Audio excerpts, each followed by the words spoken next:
Hey everybody, it's Norm from Tested, and no, I'm not actually at Google's Android XR headquarters, although that is where I was this past week, going hands-on with a variety of Android XR devices, including Galaxy XR, some prototype AI display glasses, both monocular with one eye display, as well as binocular, two waveguides in wearable glasses, as well as the Project Aura prototype glasses that they've been working with alongside XREAL.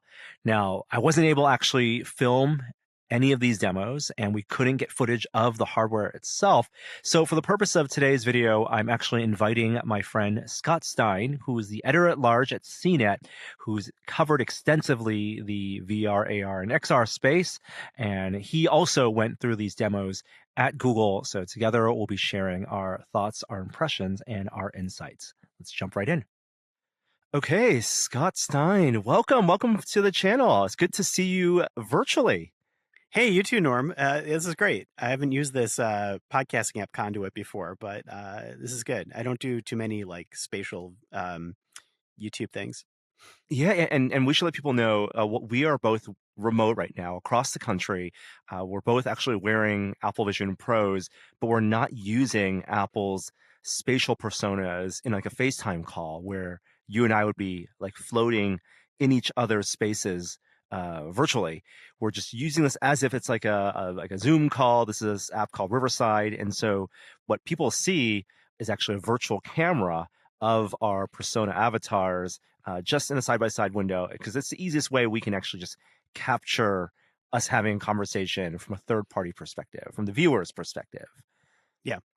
And yours looks pretty good from this. Like I don't get as much uncanniness. It's always like hit and miss. Sometimes it's really good and sometimes it's a little uncanny.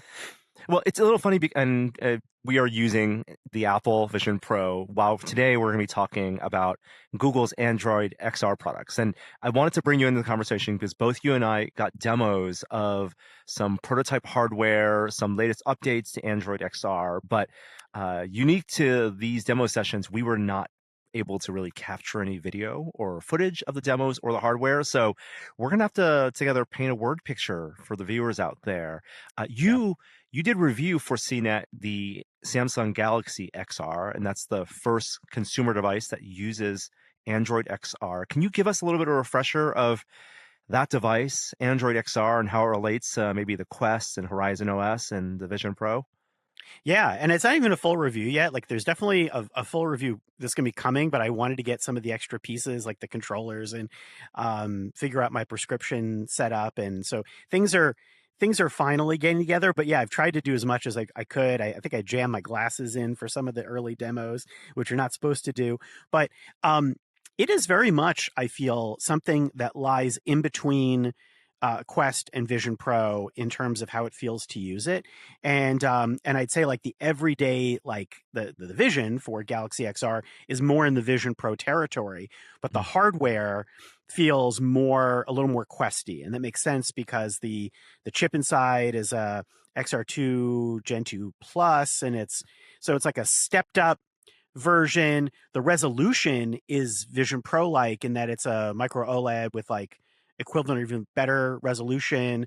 The hand tracking and the way the environment is set up and the way it works with eye tracking is similar to Vision Pro. I say similar, but I feel like the execution and the feel are more like evolved versions of Quest in the way it seems to flow and the way, like the finesse of it. You know, sometimes it's not the pieces are not fully together. It's a brand new product, and they don't have things like the collaboration tools. The 3D spatial element is not there. They're just beginning to get into likenesses and things that are photo real, but I don't see that type of that 3D sharing element in it. It's very much 2D windows with VR apps, and a lot of them come from the Android. They come from the Android ecosystem, Quest ports, that type of experience. Yeah, and I think that seems to be one of the unique advantages, at least to Android XR, and where they've positioned Galaxy XR with price that's much cheaper than the Vision Pro, with, like you said, the higher resolution panels. But you can put basically any Android phone or tablet application in there, sideload it even, and have it as a floating window. So the idea of the spatial computing, rather than, like Vision Pro has iPad apps, right? But rather than Yeah. having these XR dedicated applications first, there's some of that, but it's like it's really leveraging the vast power of Android and how nimble Android apps have been because they already have to adapt to different form factors and different sizes. Um, and what we got to see was I had to use the Galaxy XR for the first time. I would completely agree with you on everything you said, but they've been doing these updates that I think inch it for them closer to what people are Yeah. using Vision Pro Oh, for. I didn't even get to the point, which is the main thing about this. Is that's interesting. Like I kind of went so far into the specs that I got away from the main thing, which is that Gemini. So Yeah. the ability for this to use multimodal and to have the cameras be aware of your world. You could turn on live Gemini. It will look at your entire space. It will also look at all the apps should you choose to share them. Hmm. And it can have an understanding of all of that, which is the most interesting part of the headset. And what they're building towards is how do you do that, not just in a camera in glasses, but also for future apps and things that it could also read context of. So I feel like that was amazing. And the maps integration stuff they did with 3D was really cool too. Yeah, and to give other people a sense of what you mean when you say they have some contextual indication of what you see, it's a composite of both the live view, the pass-through video, Yeah. as well as any application. So it's constantly capturing not just what the cameras are seeing when you enable a session with Gemini, but also what application might be in front of you. So you can ask it questions about a web page, and it doesn't even know you have, an app or web page or what, but then it will try to decipher and use its models to understand that.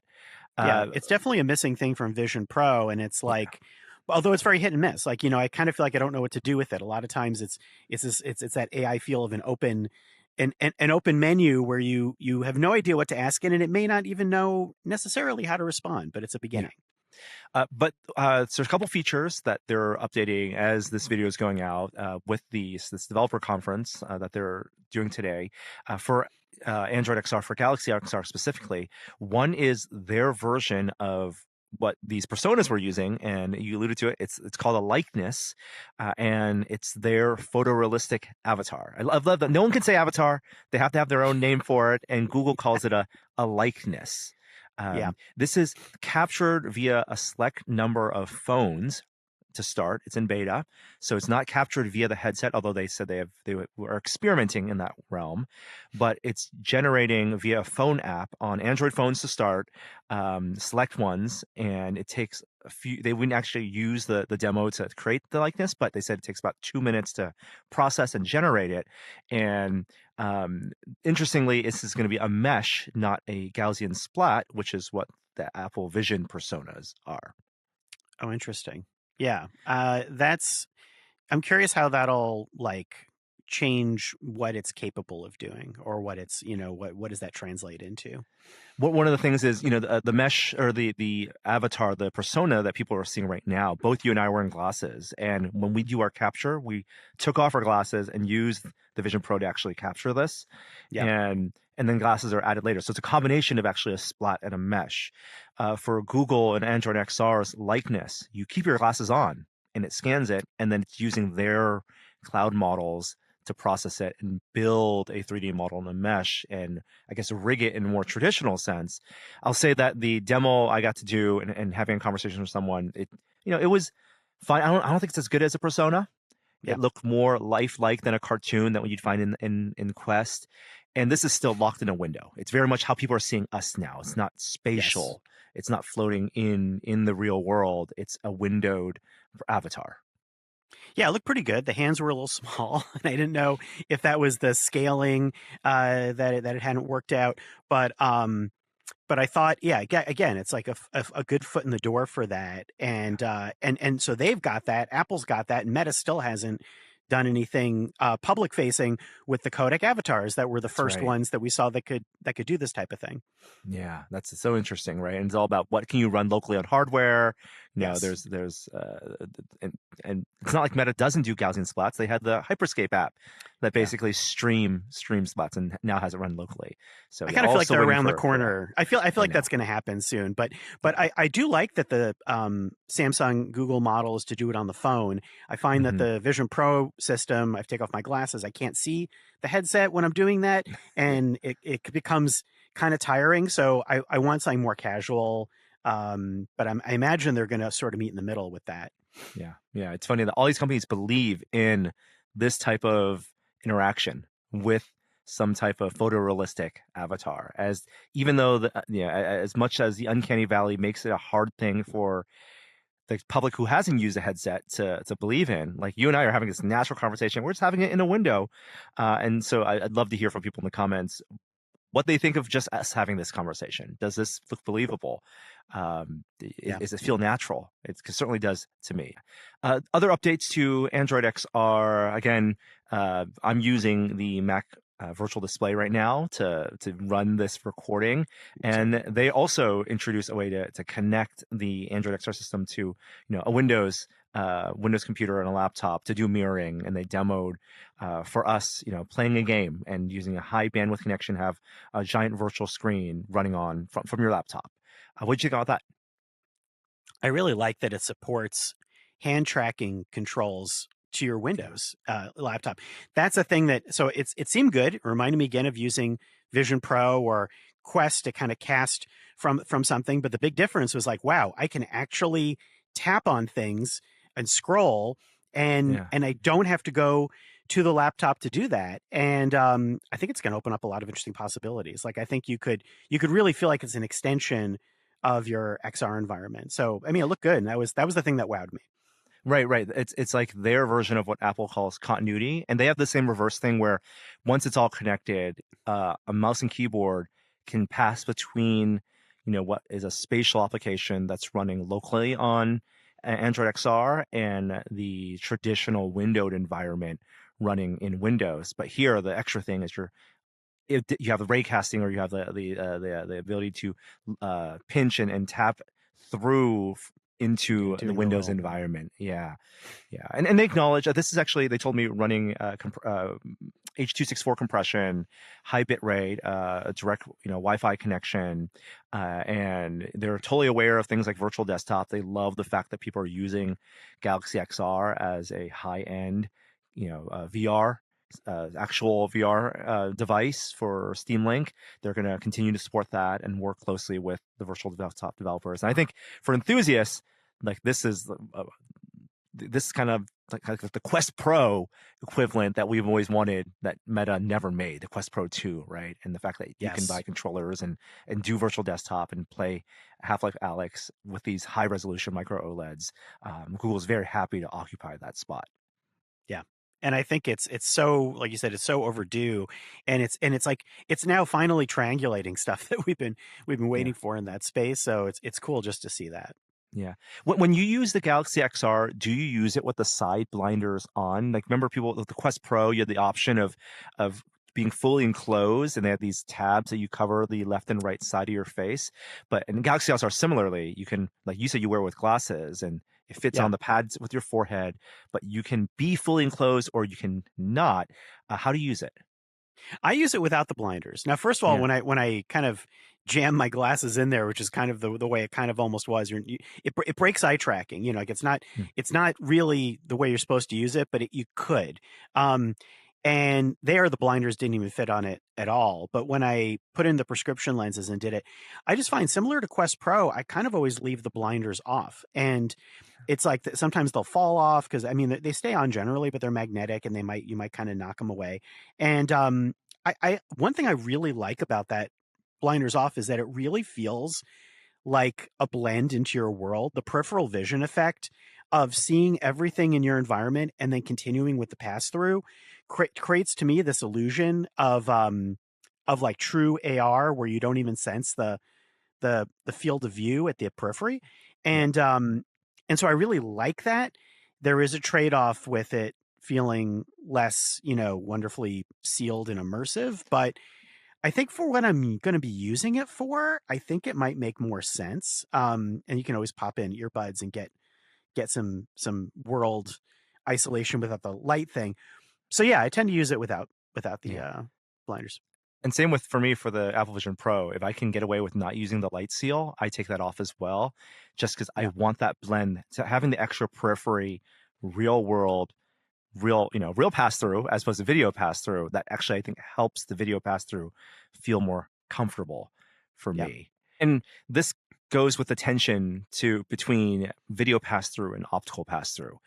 So I want to use this opportunity to talk about the prototype hardware that we got to see from XREAL, and this is the XREAL Aura, and announced at I/O last year. But this is a tethered optical pass through pair of glasses, right? Very similar in form factor to the XREAL spatial display glasses that have been in the market for many years now, but with a tethered compute puck running the same processor as the Galaxy XR. This is a Snapdragon XR2 plus Gen 2 running Android XR, the full Android XR experience.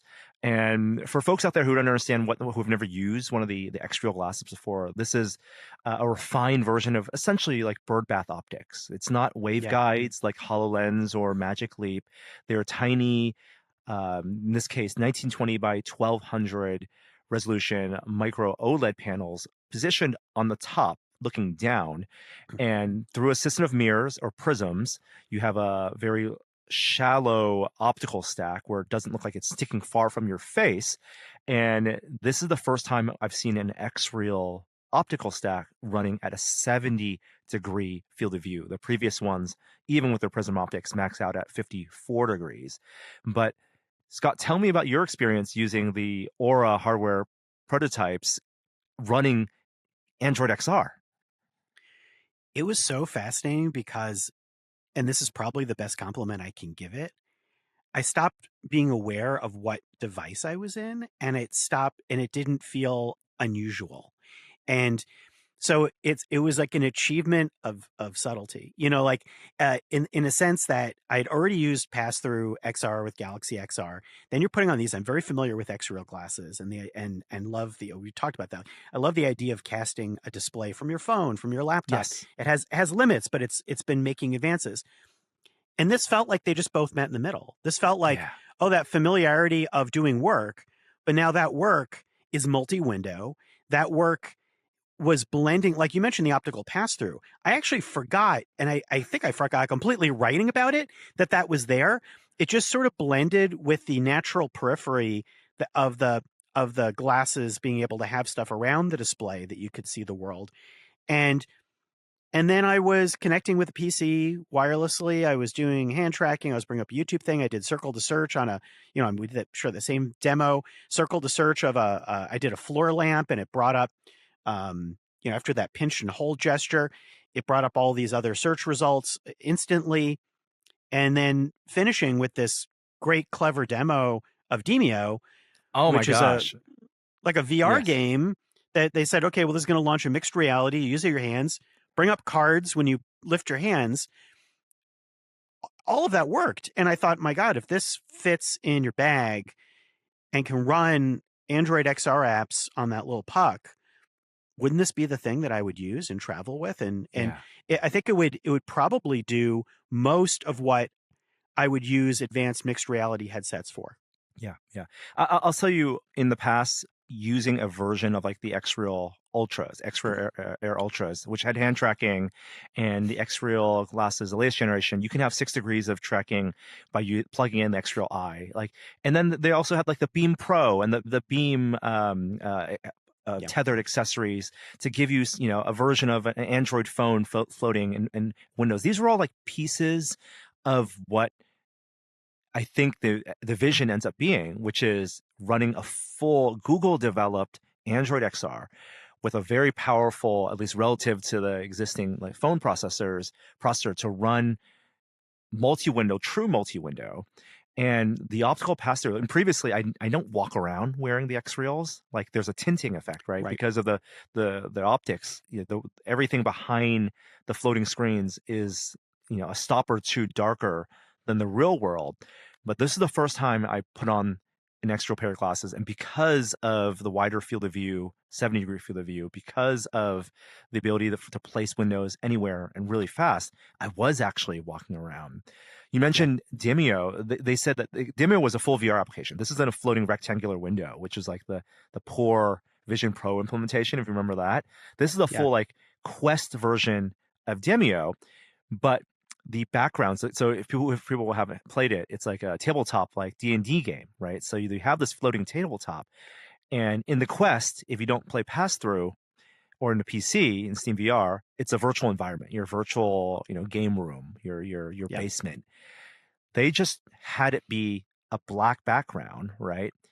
And without having to use the extra video pass through compute that Quest would have needed to do to get you pass through, they just basically chroma keyed out the black and told the system anything that's black, don't display anything.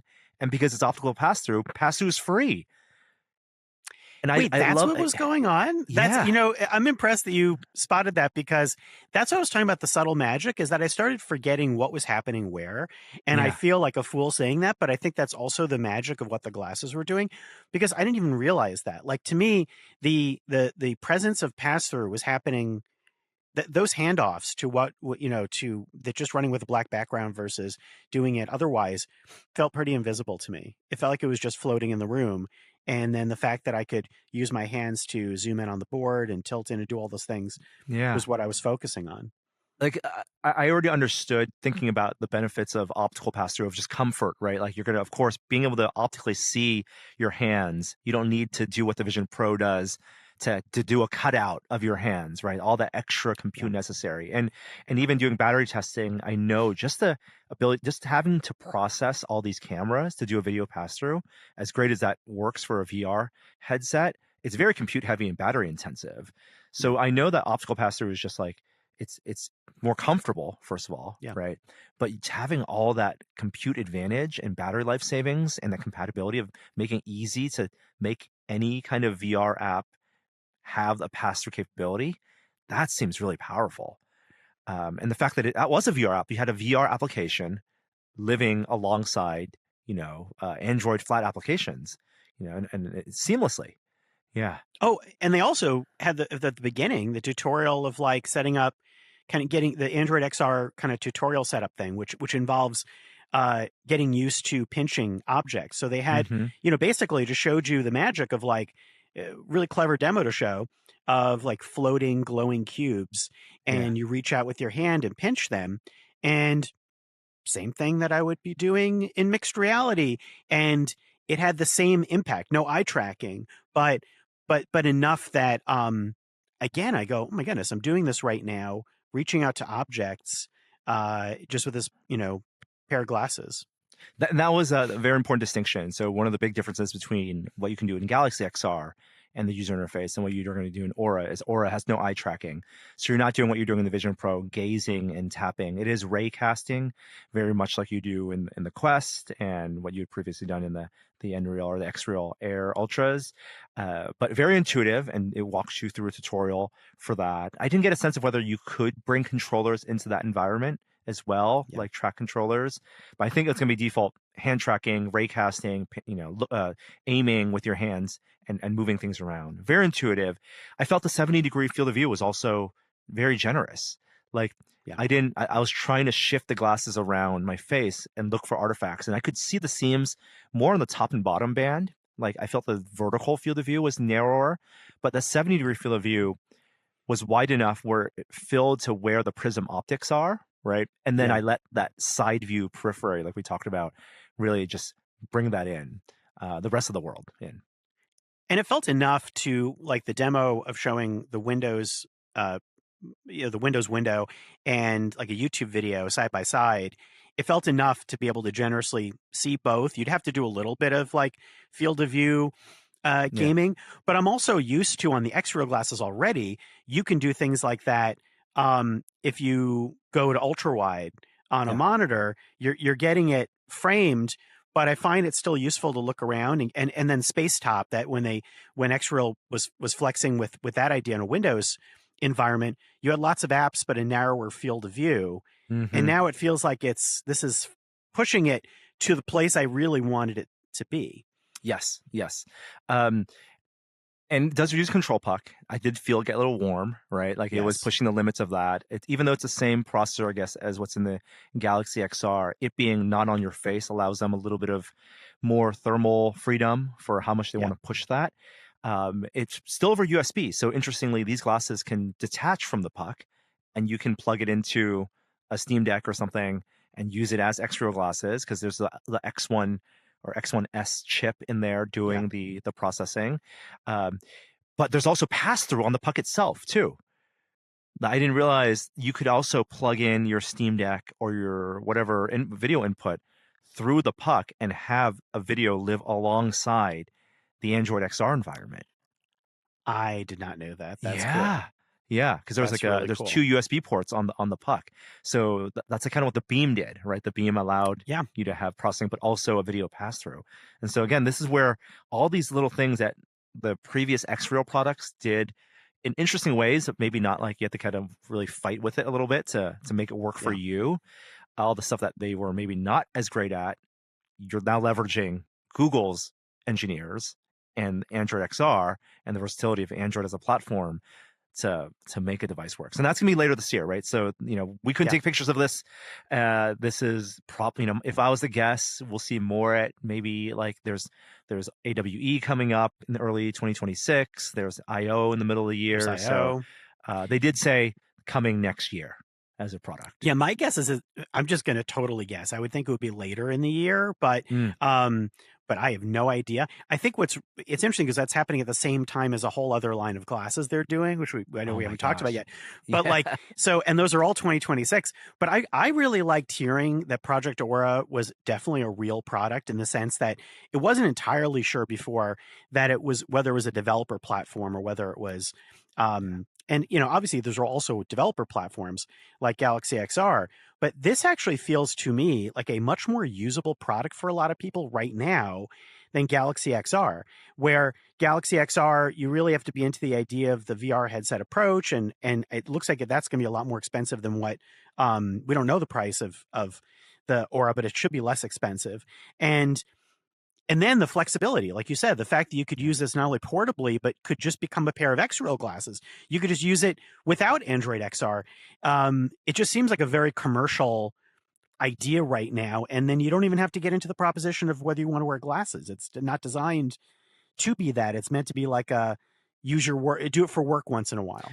It's And the interesting. once in a Yeah. while, there's an interesting phrase they called when I was talking to the Android XR folks. They call it episodic use, Right. and they think of even though it's one whole department, it's all under the umbrella of Android XR and the philosophy of yes, of course, putting Gemini everywhere and compatibility with the Android ecosystem and bringing Android APKs and apps in.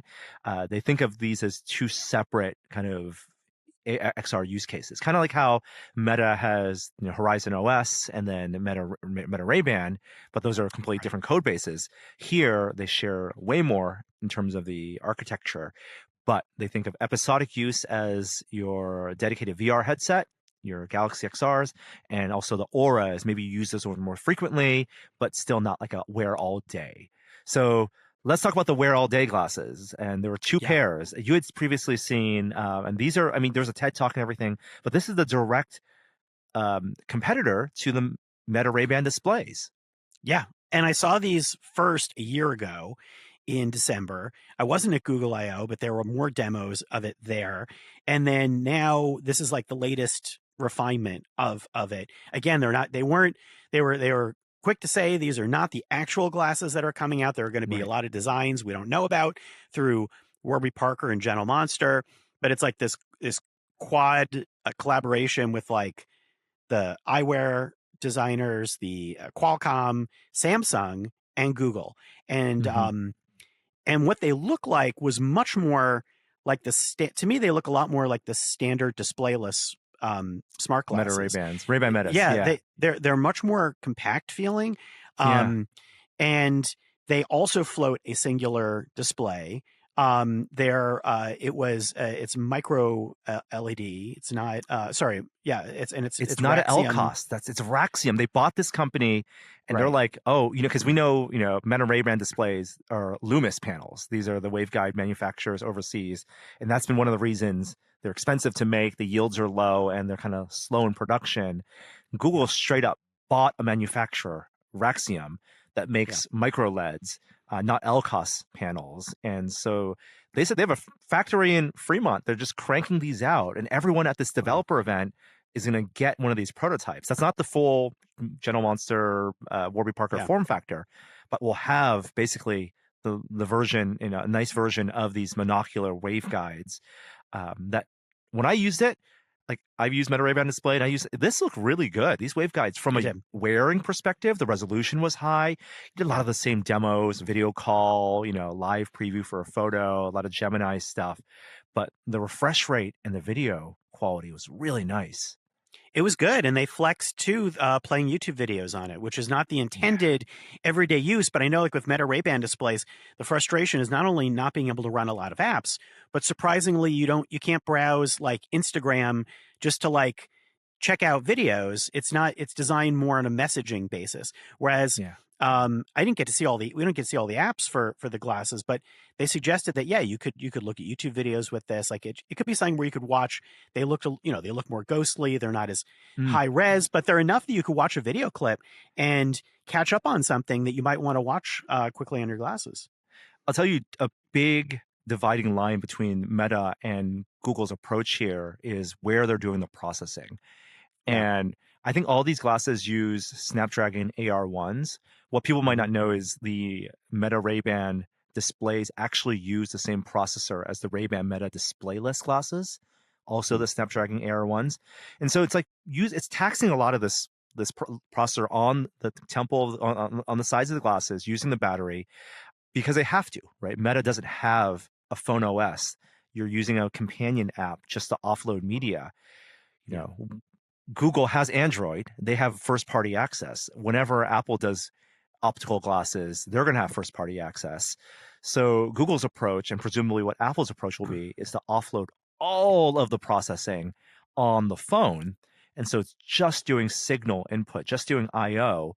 And that allows Google to do things like what they want to do with Gemini, which is rolling video capture. It'll be low frame rate rolling video capture for Gemini. So when you have Yeah. these sessions and you want to ask Gemini queries, contextually aware queries, it's just going to continuously feed low frame rate video to the phone, process it to Google in the cloud, and give you feedback.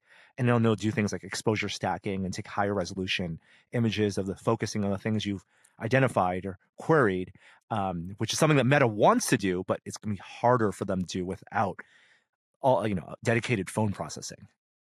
And also, like, we did a brief demo with like converting an image via Nano Banana to like do a stylistic thing, which also Meta did some Meta AI visual transformations too on their display glasses. But like, it sounds like the ways that Gemini can hook into, like you said, other Google AI services on the phone sounds very open. Like I asked about Notebook LM, and they were like, "Yeah, we should be able to do that." And like, so I feel like you could have a lot more pathways right away. And it also, speaking of approach, it's interesting that they were saying that apps don't have to design per se for the glasses, that they're using that rich notifications Yeah. to treat it like a smartwatch kind of, or like the phone, to push these things. Like they showed an Uber demo where they were using, I guess, modified notifications from the phone. But then the other cool thing that they did was like some IMU head interaction tricks. So like for both Google Maps and Uber,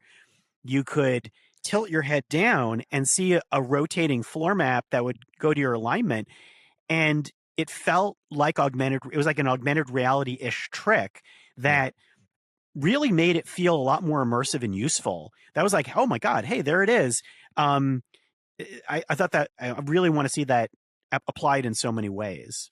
It was augmented without being positionally locked to your space, right? It was Right. but it created an illusion of some depth in the virtual map representation, which is a flat, like a disk plane, and Yeah, making the kind of. most out of that small rectangle field of view, the 40-degree field of view that you get out of the monocular display. Input wise, it's just, mostly they want to rely on voice. Like it's such a voice first input device because they don't have a wristband.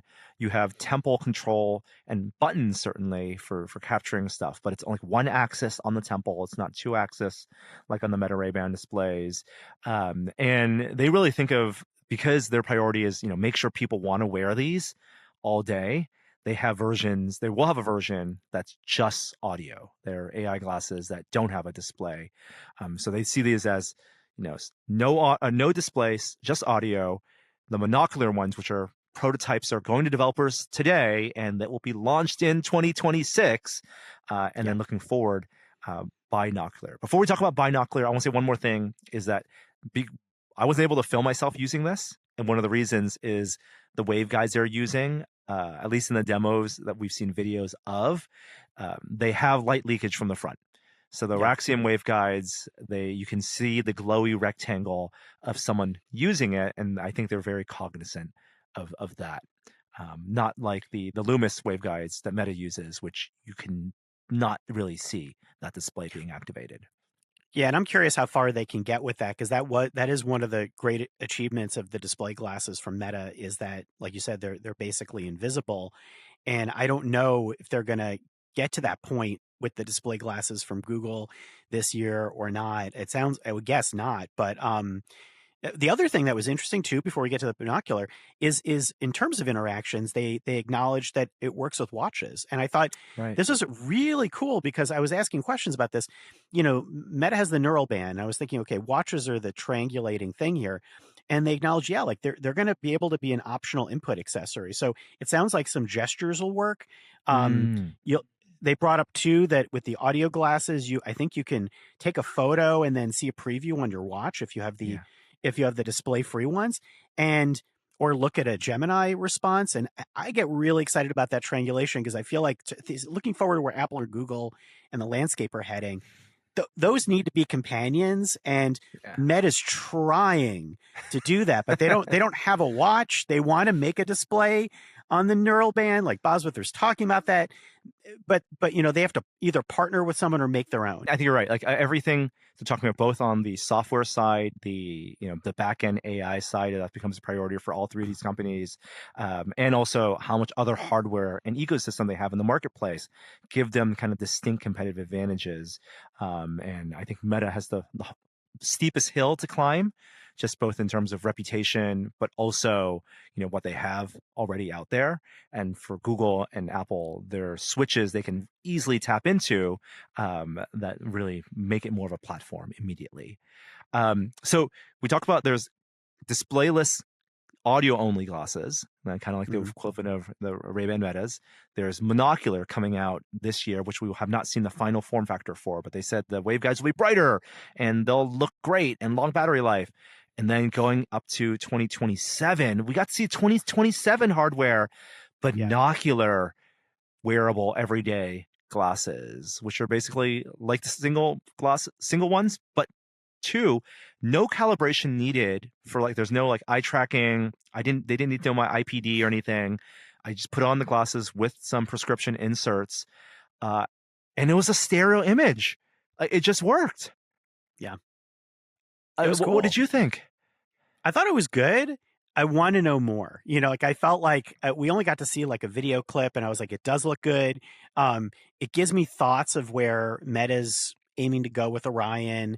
And then you look at some things that are already floating out there. Like I finally tried a bit of the Raineo X3 Pro, and there's some ones floating out there that are chunky and kind of weird. What was nice is that the dual display, the binocular, were still pretty small. They were not as quite as everyday looking, but they were good enough that I kept confusing the monocular and binocular models. Yes. And that's the thing, is that that's how close it is. When I was taking photos of a few photos of both that they allowed me to take a couple of shots, I was like, wait, which one is this? And that's a great sign. Yeah. And it's not going to what Orion wants to be on the Meta side. It's not trying to be full AR glasses and doing spatial anchoring. It really is the added comfort of having stereo vision. I'm left eye dominant, and so I'm sad that all these binocular ones are right eye displays. Yeah. But the fact that the same floating widgets, we'll call them, right now are more centered and now have perceived depth because they're rendering left and right eye. The fact that you can load up a YouTube video that's side by side, right off any YouTube video that has side by side 3D right now, and have it play in a 4:3 window in front of you in 3D on these binocular um, glasses, that was super cool. They did say that they had to figure out what that depth was. It's right now, like the virtual depth, these are fixed focus. The image is floating about 1.3 to 2 meters away. So it's still in front of you. It's still low, but not like right in your center field of view. It's center, but lower.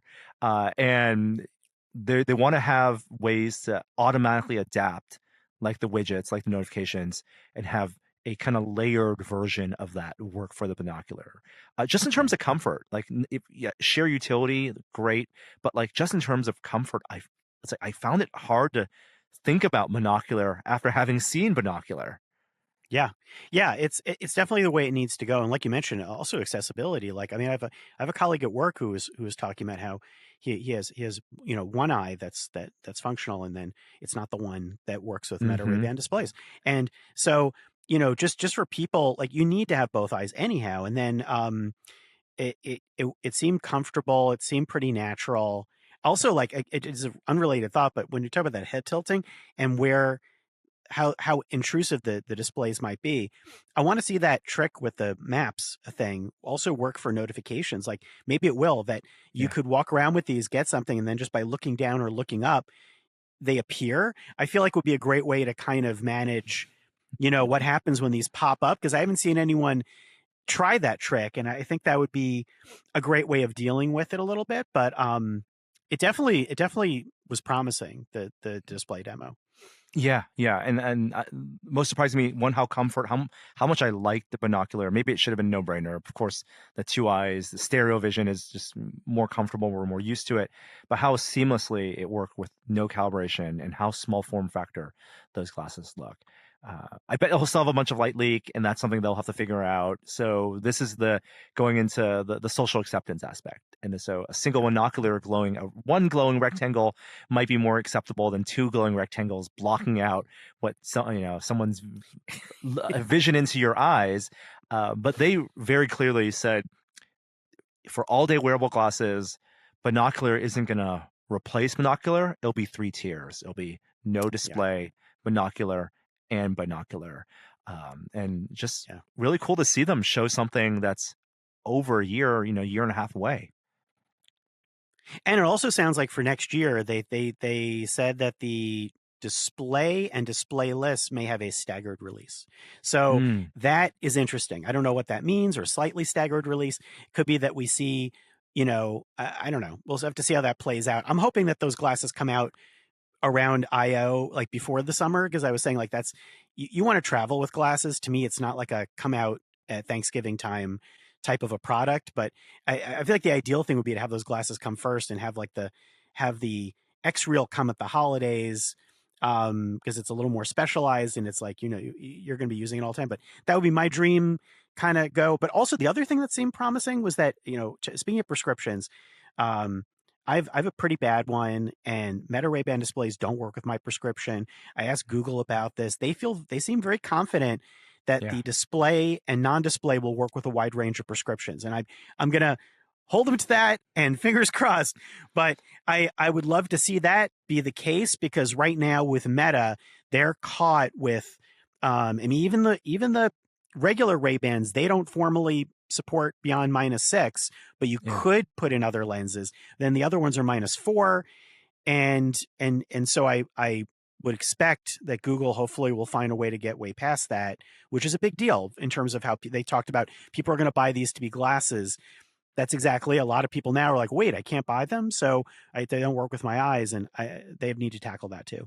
Yep, yep. And again, it goes to how thick the lenses can be, what type of waveguides they're using, and they said the same thing to me. No specific numbers, but they were very confident. They know the limitations of Meta Ray-Ban display ±4, and they were confident they would surpass that handily.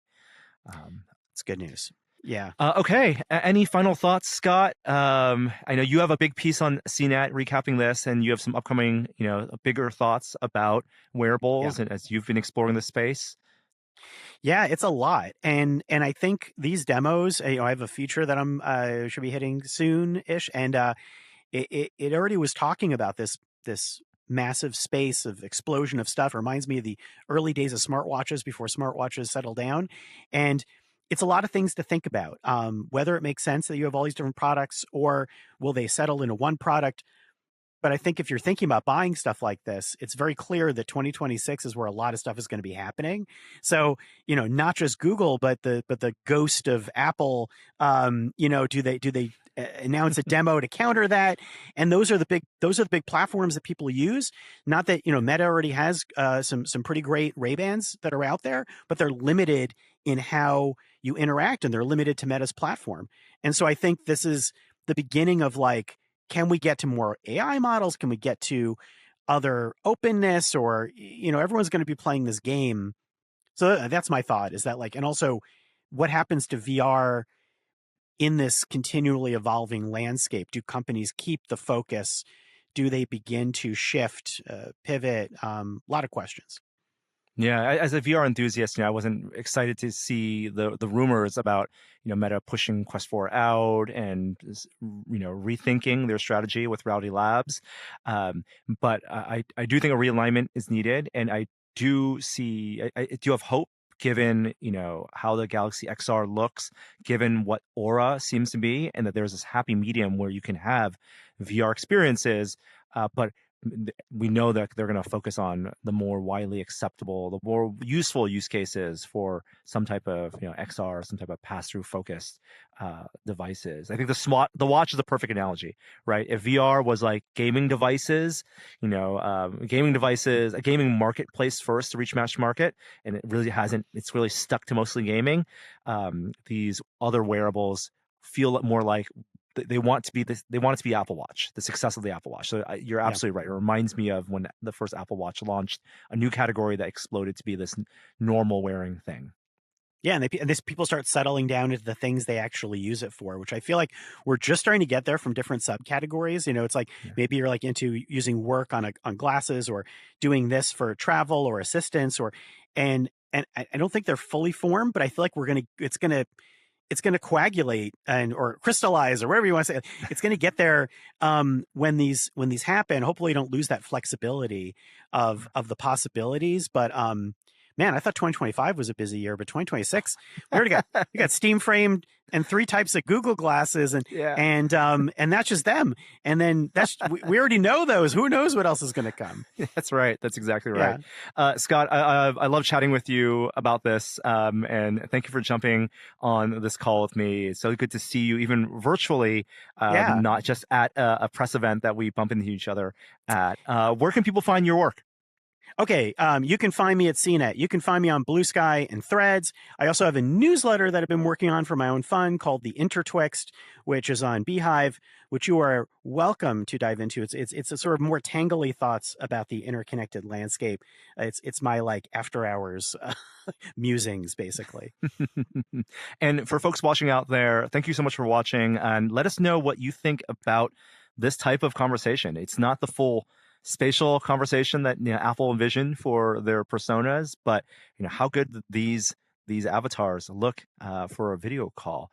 We'll have more. There's going to be more news from this Android XR event. We'll have more coverage, of course, on the channel. Thank you again, Scott, and thank you everyone for watching. I'm Yeah, Norm, and we'll see you next time. thanks.